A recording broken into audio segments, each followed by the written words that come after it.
Көп еллар дәвамында район газетасы яңалыкларның бердән-бер чыганагы булган. Бүген исә кайберәүләр яңалыклар белән социаль челтәрләр ашагына таныша.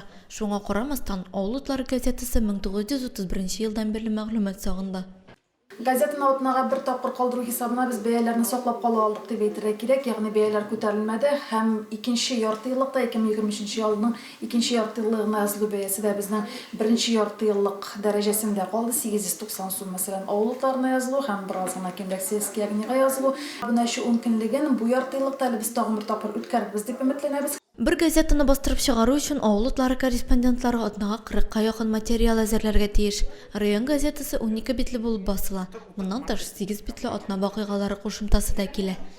Газета чыгуын типографиядан кайтуын көтеп торып, редакциядән килеп алучы өлкәннәр күп. Безнең укучы райондашларыбыз да газета турында үз фикерләре белән бүлеште.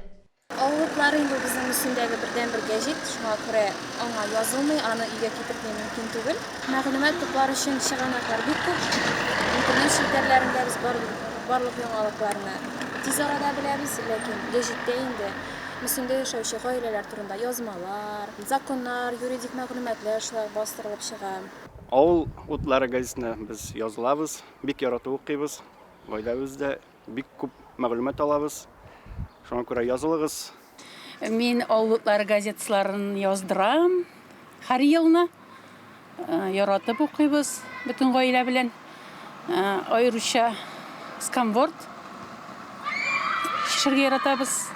Авыл утлары газетасы атнага бер тапкыр җомга көнне чыга. Аның халыкка вакытында килеп җитүендә хатташучыларның хезмәте зур. Бу елның икенче ярты еллыгына подпискалар актив башланып китте. Мин кооператив, Пушкин, Набережный, Садовый, Вахитов банк урамнарына почта таратам. Һәр йортка кереп, газет журналларга язылырга тәкъдим итәбез. Авыл утларына халык бик теләп языла башлады. Районыбызда булган вакыйгалар хакында беренчеләрдән булып белер өчен Авыл утлары сельские огни газеталарын язылырга онытмагыз.